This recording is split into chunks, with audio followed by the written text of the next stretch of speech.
ഇറാന്റെ ചെറുത്തുനിൽപ്പ് എന്ന് പറയുന്നത് ട്രംപ് ഒരിക്കലും പ്രതീക്ഷിക്കാത്ത വിധത്തിലുള്ളതായിരുന്നു. ഇപ്പോഴും ഇന്നും ഈ നിമിഷവും ഇപ്പോൾ വരുന്ന ഇന്റർനാഷണൽ മീഡിയാസ് നോക്കിക്കഴിഞ്ഞാൽ നമുക്ക് കാണാൻ പറ്റുന്ന കാര്യം, ഇറാനും ഒമാനും തമ്മിലുള്ള ചർച്ച വിജയത്തിലേക്ക് പോവാണ്. അതിന്റെ അർത്ഥമെന്ന് പറഞ്ഞാൽ ഹോർമൂസിൽ പ്രശ്നം പരിഹരിക്കാൻ ട്രംപിന്റെ ആവശ്യമില്ല. ട്രംപിനെ സംബന്ധിച്ച് സ്വന്തം സൈന്യത്തിന്, സ്വന്തം സൈനിക കേന്ദ്രങ്ങൾക്ക് സംരക്ഷണം കൊടുക്കാൻ കഴിയുന്നില്ല. അതുപോലെ തന്നെ ഒന്ന് ആലോചിച്ച് നോക്കൂ, അറബ് രാജ്യങ്ങളുടെ ഈ പറയുന്ന ഭൂമിക്ക് അല്ലെങ്കിൽ അവരുടെ മണ്ണിന് ഒരു സംരക്ഷണവും ട്രംപ് ഉറപ്പ് നൽകുന്നില്ല. ഈ അറബ് രാജ്യങ്ങൾക്കിടയിൽ ഇപ്പോൾ അമേരിക്കയ്ക്കെതിരെ ഒരു വലിയ വികാരം രൂപപ്പെട്ടിട്ടുണ്ട് എന്നുള്ളത് വാസ്തവമാണ്. ഒമാൻ അമേരിക്കയ്ക്കൊപ്പം നിന്നു, ഒടുവിൽ ട്രംപിന്റെ വായിലിരിക്കുന്നത് കേട്ട് ട്രംപിന്റെ ഭീഷണി ഏറ്റുവാങ്ങി നാണം കെട്ട് തല കുനിച്ചു നിൽക്കേണ്ട ഒരു സാഹചര്യം ഒമാൻ ഉണ്ടായി. അമ്മ ഈ രക്തസാക്ഷിത്വം വരിക്കാൻ വേണ്ടി ജീവിച്ചിരുന്ന ഒരാളാണ്. അതറിയില്ലേ?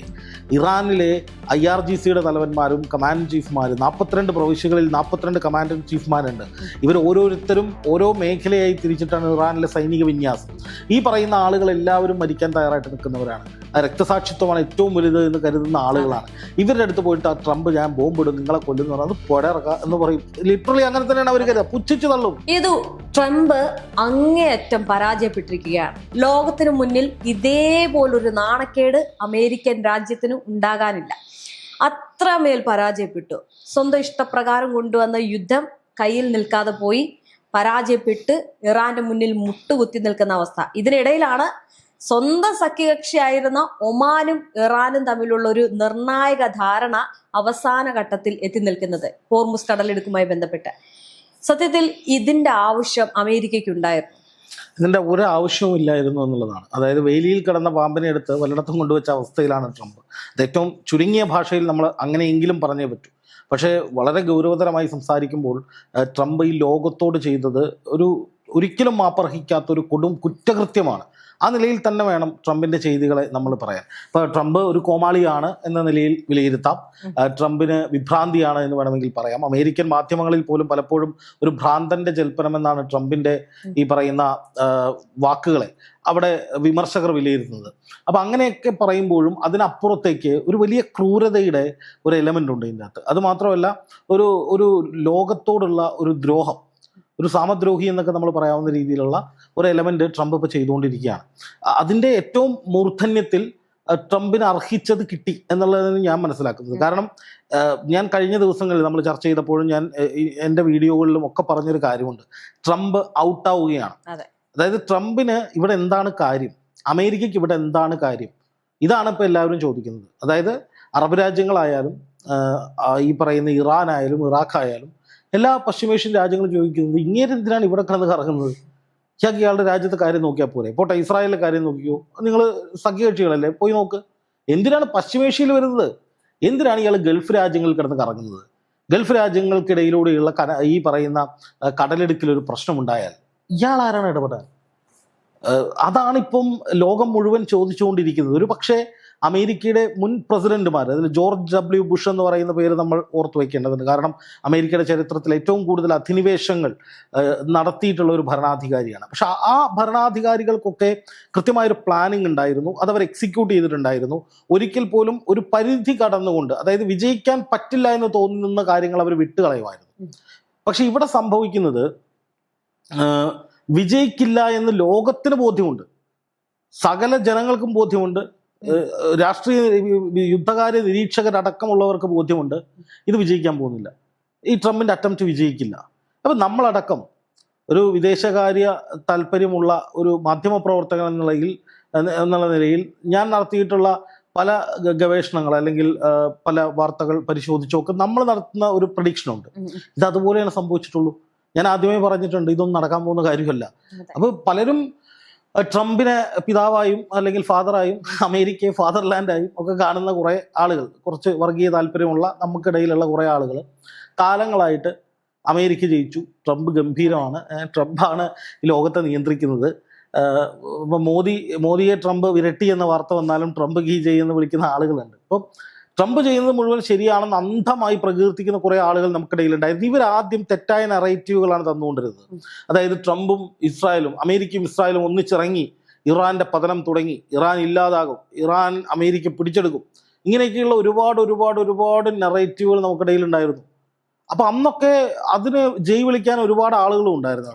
അപ്പൊ അന്നും ഞാൻ പറഞ്ഞത് എന്താണ്, ഇത് നടക്കാൻ പോകുന്ന കാര്യമല്ല. ഇറാൻ എന്താണെന്നും ഇറാന്റെ ഭൂപ്രകൃതി എന്താണെന്നും അവരുടെ തദ്ദേശീയമായ ആയുധങ്ങളുടെ കരുത്ത് എന്താണെന്നും അവരുടെ ഒരു സ്ട്രെങ്ത്, പോരാട്ട വീര്യം എന്താണെന്നും ഒക്കെ അറിയുന്ന ആരും ഇറാൻ പരിപൂർണമായി കീഴടങ്ങുമെന്ന് ഒരിക്കലും പറയില്ല.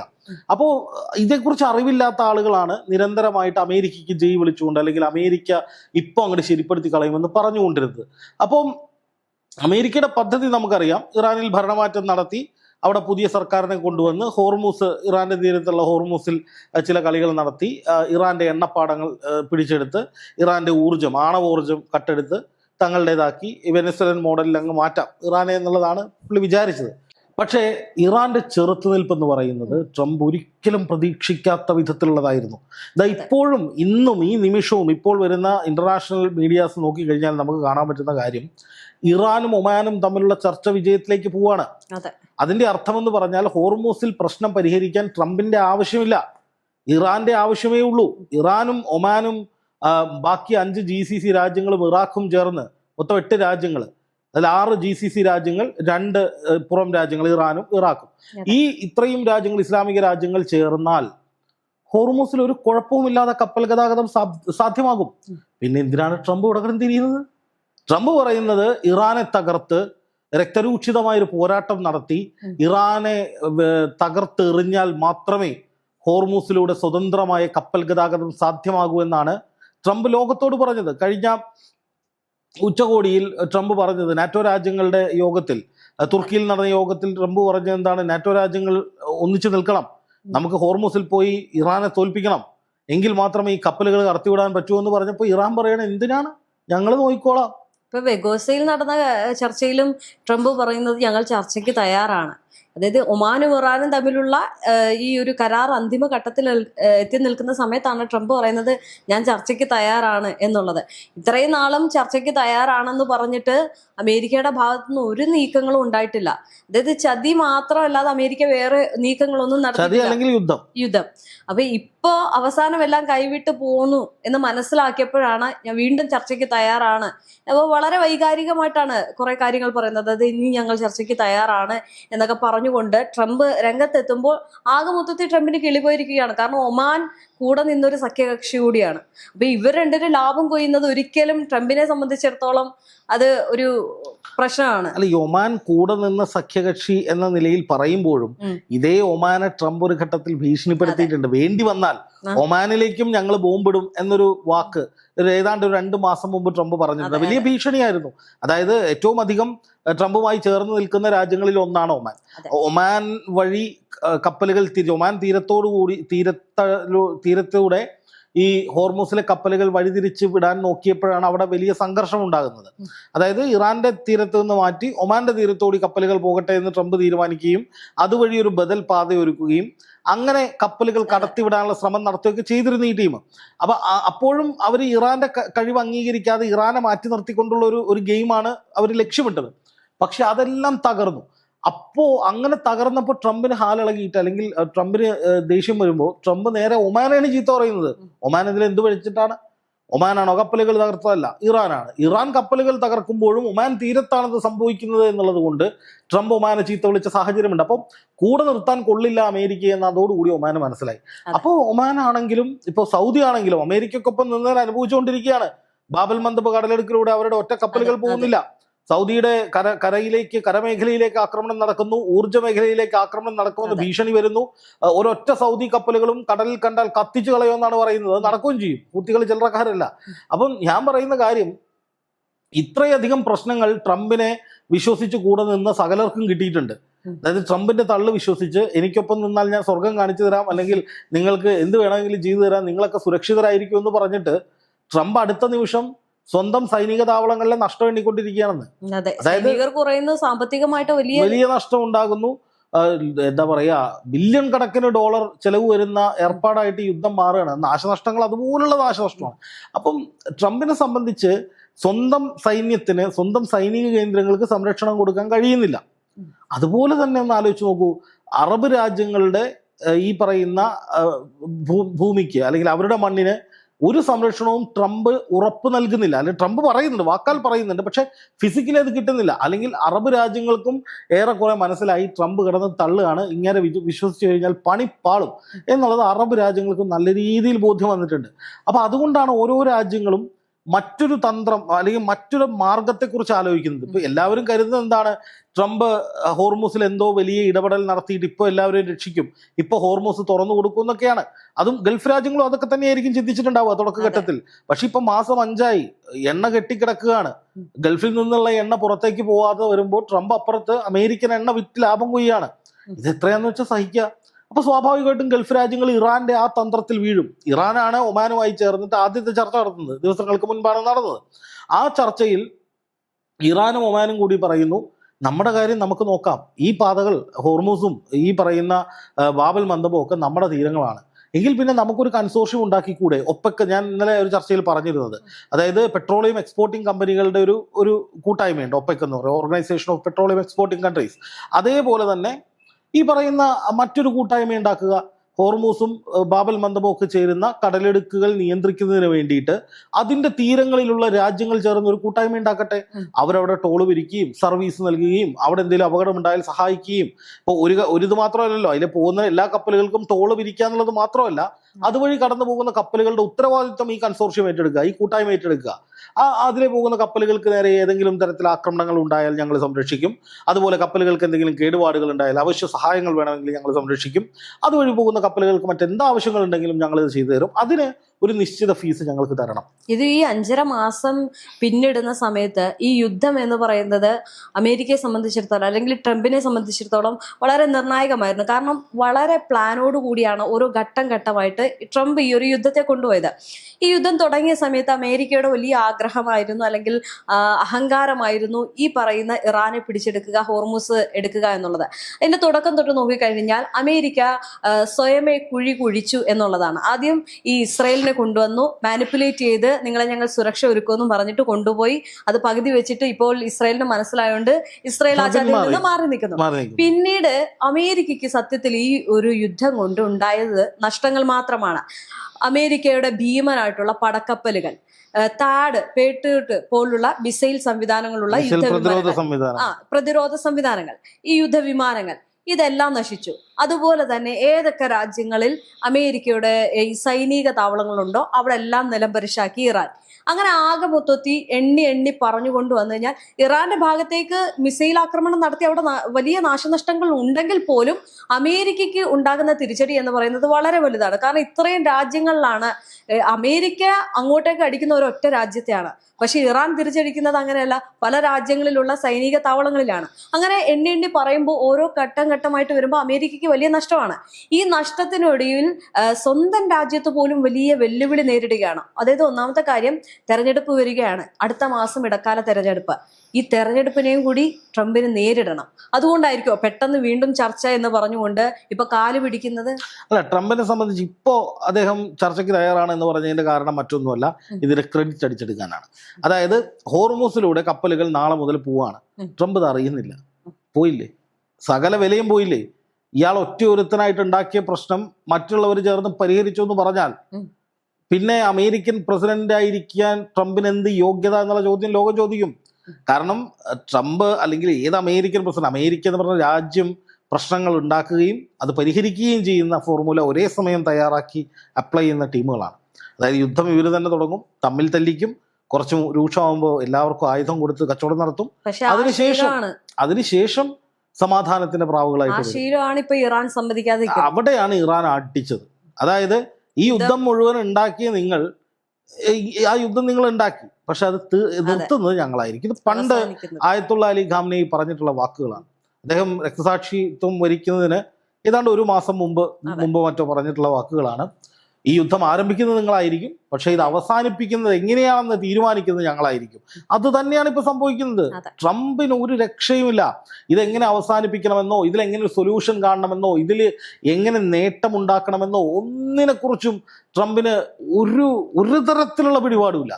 ഇപ്പോൾ എന്ന് പറയുന്നത് ട്രംപിന്റെ കയ്യിൽ നിന്നേ പോയിരിക്കുന്നു. ഇപ്പോൾ ട്രംപ് വിചാരിച്ചത് അറബ് രാജ്യങ്ങൾ വീണ്ടും യുദ്ധത്തിനെ പിന്തുണയ്ക്കും, അല്ലെങ്കിൽ നിങ്ങൾ ഇറാനിലേക്ക് ആക്രമിച്ചോളൂ, ആക്രമണമല്ലാതെ മറ്റൊരു മാർഗമില്ല എന്ന നിലയിലേക്ക് ഈ അറബ് രാജ്യങ്ങളും ഒക്കെ നിലപാട് സ്വീകരിക്കുമെന്നാണ് ട്രംപ് വിചാരിച്ചത്.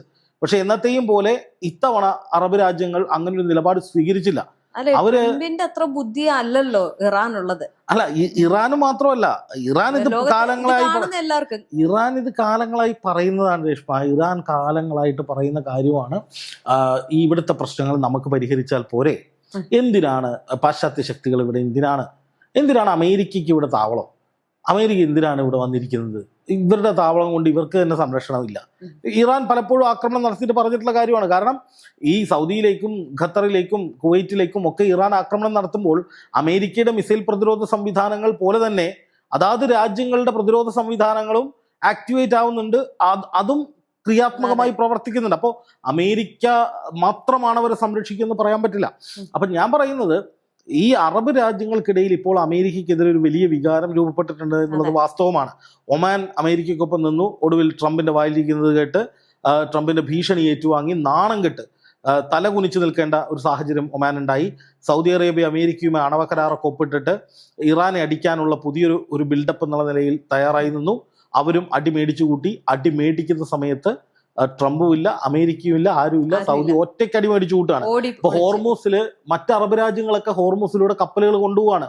ക്ഷമിക്കണം, ബാബൽ മന്ദബ് കടലിടുക്കിലൂടെ മറ്റ് അറബ് രാജ്യങ്ങളൊക്കെ കപ്പലുകൾ കൊണ്ടുപോകുന്നുണ്ട്, പക്ഷെ സൂയസ് കനാലിലൂടെ. പക്ഷെ സൗദിക്ക് മാത്രം അത് കഴിയുന്നില്ല. പക്ഷെ ഇവിടെ ഒരു നിർണായകമായിട്ടുള്ള കാര്യമുണ്ട്. അമേരിക്ക ഞങ്ങൾ സുരക്ഷ ഒരുക്കുക എന്ന് പറയുമ്പോൾ അമേരിക്ക ഓടി ഒളിക്കുകയാണ്. പക്ഷേ ഈ ഹിസ്ബുള്ളയ്ക്ക് നേരെയും അതുപോലെ തന്നെ ലെബനാന് നേരെയും ആക്രമണം നടന്നപ്പോൾ ഇറാൻ പറഞ്ഞൊരു കാര്യമുണ്ട്, ഇനി നിങ്ങൾ ആക്രമിച്ചു കഴിഞ്ഞാൽ ഞങ്ങളുടെ ഭാഗത്തു നിന്ന് ആക്രമണം ഉണ്ടാകുമെന്ന് പറഞ്ഞ് അതേപോലെ തന്നെ ഇറാൻ ചെയ്തു. അതാണ് രണ്ട് തട്ടിലുള്ള ഇറാന്റെ ആത്മവീര്യം, പോരാട്ട വീര്യം, ഇറാന്റെ നിലപാട്, നമ്മൾ നട്ടല്ലെന്നൊക്കെ പറയില്ല, അതേപോലെ ഒരു പവർഫുൾ ആണ് ഇറാൻ. അത് ഒരു ചതിയോ വഞ്ചനയൊന്നുമില്ല. അവർ പറഞ്ഞത് ചെയ്യും. അവർക്ക് ഇപ്പം മുജ്തബ ഖാംനെയി പ്രതികാരം ചെയ്യും എന്ന് പറഞ്ഞാൽ ചെയ്തിരിക്കും. അതാണ് ട്രംപിനും നെതന്യാഹുവിനൊക്കെ ഇത്ര പേടി. പറഞ്ഞത് ഇറാൻ ആയതുകൊണ്ട്. ഇപ്പം ഞാൻ ചോദിക്കട്ടെ, ഇന്റർനാഷണൽ മീഡിയാസ് നോക്കുക, അല്ലെങ്കിൽ നമ്മുടെ നാഷണൽ മീഡിയാസ് നോക്കുക, വാർത്താ ഏജൻസികളുടെ ഫീഡ് നോക്കുക, ട്രംപിന്റെ ഒരു വീരവാദം വരുന്നത് പോലെയല്ല ഇറാന്റെ ഭാഗത്ത് നിന്നുള്ള ഒരു പ്രതികരണത്തോട് ഈ മാധ്യമങ്ങൾ കാണിക്കുന്ന ഒരു താല്പര്യം. കാരണം ട്രംപ് എന്തെങ്കിലും പറഞ്ഞാൽ അതെന്താകുമെന്ന് ആർക്കും ഒരു പിടിയില്ല. ട്രംപിന് തന്നെ ഉറപ്പില്ല ഇത് നടക്കുകയില്ലയോ എന്ന്. പക്ഷെ ഇറാൻ അങ്ങനെയല്ല. ഇറാൻ ഒരു കാര്യം പറഞ്ഞാൽ അത് നടക്കും. ഒന്ന് ആലോചിച്ച് നോക്കൂ, ഇതൊരു മേഖലാ യുദ്ധമായി മാറും, ഞങ്ങളെ ആക്രമിച്ചാൽ ഇതൊരു മേഖലാ യുദ്ധമാകും എന്ന് പറഞ്ഞത് ഇറാനാണ്. അവരത് പറഞ്ഞിട്ട് ഈ യുദ്ധത്തിന് ഇറങ്ങിയത്.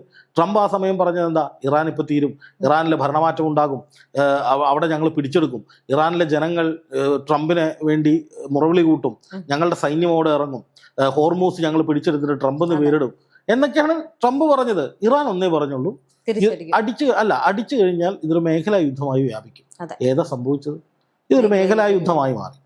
2, ആയത്തുള്ള അലി ഖാംനെയി മരിക്കുന്നതിന് മുമ്പ് തന്നെ പറഞ്ഞിട്ടുണ്ട്, ഞാൻ രക്തസാക്ഷിത്വം വരിക്കും, അവരെന്നെ വധിക്കും, അത് കഴിഞ്ഞാൽ എന്തു ചെയ്യണമെന്നത് സംബന്ധിച്ച് കൃത്യമായ മാർഗനിർദ്ദേശങ്ങൾ ഞങ്ങൾ തയ്യാറാക്കി വെച്ചിട്ടുണ്ടെന്ന് മരിക്കുന്നതിന് ഏതാണ്ട് ഒരു മാസം മുൻപ് ആയത്തുള്ള അലി ഖാംനെയി പരസ്യമായിട്ട് പറഞ്ഞിട്ടുണ്ടായിരുന്നു.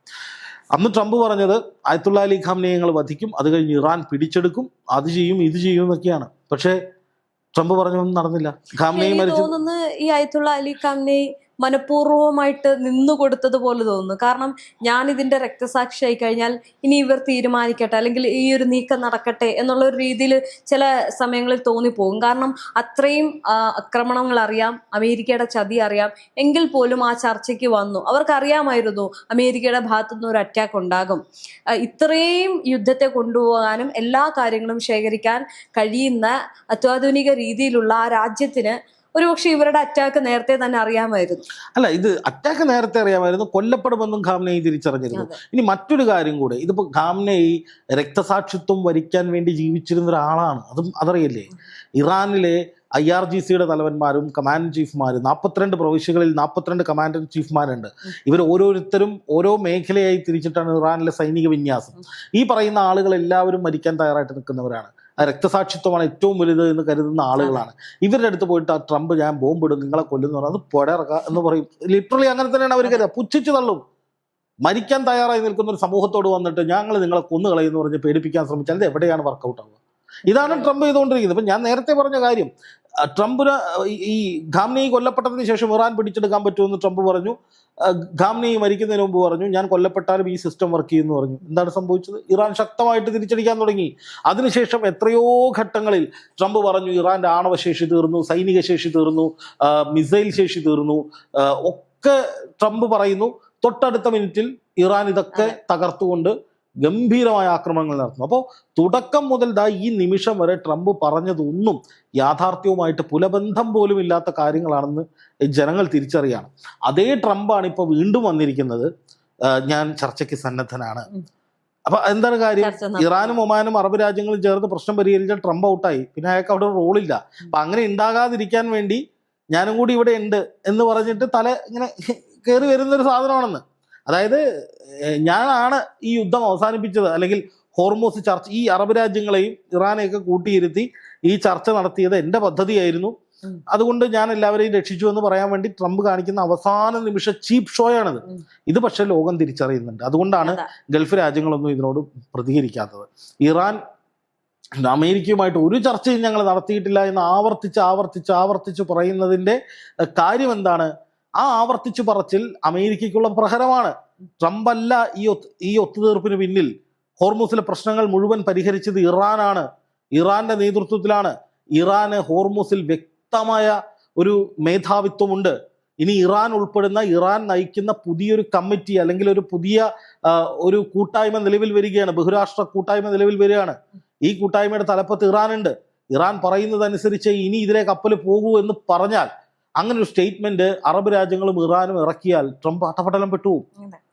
ലോകത്ത് ട്രംപിന്റെ അല്ലെങ്കിൽ അമേരിക്കയുടെ, വ്യക്തിപരമായി ട്രംപിന്റെയും ഇപ്പോൾ നയതന്ത്രപരമായി അമേരിക്കയുടെയും വലിയൊരു അപ്രമാദിത്വം തകർന്ന് തരിപ്പണമായി പോവും.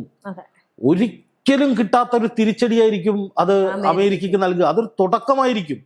ഇങ്ങനെ റഷ്യയും ചൈനയും ഇറാനും മറ്റു ശക്തികളും ചേർന്ന് ഒരു പാരലൽ പവർ പോയിന്റ് ഇവിടെ ഉണ്ടാക്കിയാൽ, പശ്ചിമേഷ്യയിൽ ഉണ്ടാക്കിയാൽ എന്ത് ചെയ്യും? ദശാബ്ദങ്ങളായിട്ട് അമേരിക്ക കൊണ്ടു നടക്കുന്ന അഹങ്കാരമാണ്, അതങ്ങ് തീർന്നു കിട്ടും. അതിലേക്കാണ് കാര്യം. അതാണ് ട്രംപ് ഇത്രയും ഭയപ്പെടുന്നത്. ഇതിന്റെ പ്രശ്നം വെറുതെ ഇരുന്ന ഇറാനെ, ഒരു കുഴപ്പവുമില്ലാതെ മുന്നോട്ട് പോയ പശ്ചിമേഷ്യയെ ഈ വിധത്തിൽ എത്തിച്ചതാരാണ്? ട്രംപാണ്. അത് അവസാനം കറങ്ങി തിരിച്ച് ട്രംപിന്റെയും അമേരിക്കയുടെയും മണ്ടക്കിട്ട് തന്നെ കിട്ടുക എന്നുള്ളതാണ് ഇതിൽ നമ്മൾ കാണുന്ന ഏറ്റവും പ്രധാനപ്പെട്ട കൗതുകകരമായിട്ടുള്ള കാര്യം. എന്തൊക്കെയോ പിടിച്ചെടുക്കാനും പശ്ചിമേഷ്യയിൽ ആധിപത്യം സ്ഥാപിക്കാനും ഹോർമൂസ് ഞങ്ങളുടേതാണ് എന്ന് പറയാനുമൊക്കെ വേണ്ടിയിട്ട് ട്രംപ് നടത്തിയ ഈ സാഹസം അക്ഷരാർത്ഥത്തിൽ അമേരിക്കയുടെ അപ്രമാദിത്വത്തെ തകർത്ത് കളഞ്ഞിരിക്കുകയാണ്. അതിൻ്റെ തുടക്കമാണ് ഇപ്പോൾ സംഭവിച്ചത്. തുടക്കം മാത്രമാണ്. ഇപ്പം ഇതിൽ ഗൾഫ് രാജ്യങ്ങളും ഇറാനും ഒമാനും ഒക്കെ ചേർന്ന്, അല്ലെങ്കിൽ ഇറാഖും ഒക്കെ ചേർന്ന് ഇവിടെ ഒരു പവർ പോയിന്റ് ഉണ്ടാക്കി, അല്ലെങ്കിൽ ഒരു എന്താ പറയുക, ഒരു ഗ്രൂപ്പ് ഉണ്ടാക്കി, അല്ലെങ്കിൽ ഒരു കൂട്ടായ്മ ഉണ്ടാക്കി, ആ കൂട്ടായ്മ ഈ രണ്ട് കടലിടുക്കുകളും നിയന്ത്രിക്കാൻ തീരുമാനിച്ചാൽ പിന്നെ ഒന്നും ചെയ്യാൻ കഴിയില്ല അമേരിക്കയ്ക്ക്. കാരണം പിന്നെ അമേരിക്കയുടെ ആവശ്യം ഇവിടെ ഇല്ല. അമേരിക്കയുമായി വ്യാപാര കരാർ ഉണ്ടാക്കാൻ എന്തെങ്കിലും ചെയ്യും എന്ന് മാത്രമല്ല, ഈ കമ്മ്യൂണിറ്റി ഇവിടെ സ്ട്രോങ് ആയാൽ, ഈ കൂട്ടായ്മ ഇവിടെ സ്ട്രോങ് ആയാൽ ഇവരെ ആരെയും ഉപരോധം പറഞ്ഞ് പേടിപ്പിക്കാൻ അമേരിക്കയ്ക്ക് പറ്റില്ല. അമേരിക്ക ഇറാനെതിരെ ഉപരോധം പ്രഖ്യാപിച്ചാൽ ഇറാനും ഗൾഫ് രാജ്യങ്ങളും ചേരുന്ന ഈ കൂട്ടായ്മ ഈ കടൽപാതയിലൂടെ അമേരിക്കൻ ബന്ധമുള്ള കമ്പനികൾക്കും ഉപരോധം ഏർപ്പെടുത്തും. അതായത് ഇതുവരെ അമേരിക്ക ഏർപ്പെടുത്തുന്ന ചുങ്കം, തീരുവ വർദ്ധിപ്പിക്കൽ, അത് അമേരിക്ക ഇന്ത്യ അടക്കം പേടിപ്പിച്ചതാണ്. മോദി അടക്കം വെല്ലുവിളിക്കുന്ന രീതിയിൽ കാനഡയോട് ഒക്കെ പറഞ്ഞിട്ടുണ്ടായിരുന്നു, ഞാൻ പറയുന്നത് കേട്ടില്ലെങ്കിൽ ചുങ്കം വർദ്ധിപ്പിക്കും, തീരുവ വർദ്ധിപ്പിക്കും, നിങ്ങൾ അവിടുന്ന് അത് എണ്ണ മേടിക്കരുത്, ഇവിടുന്ന് അത് മേടിക്കരുത് എന്നൊക്കെ പറഞ്ഞ് മറ്റ് രാജ്യങ്ങളുടെ പരമാധികാരത്തിൽ കടന്നു കയറി ഭീഷണിപ്പെടുത്തി അവരെ വരുതിയിലാക്കുക എന്നുള്ളത് ട്രംപിന്റെ സ്ഥിരം തന്ത്രമാണ്. അല്ലെങ്കിൽ അദ്ദേഹത്തിന് ഒരു ഹിസ്റ്റീരിക്കാണ്, അതിലൊരു വലിയ ആനന്ദം അയാൾ കണ്ടെത്തുന്നുണ്ട്. അങ്ങനെയാണ് ഇറാന് നേരെ ആക്രമണം. അപ്പം ഈ പറയുന്ന ട്രംപിന്റെ ഇത്തരം കളികൾ ഇനി നടക്കില്ല.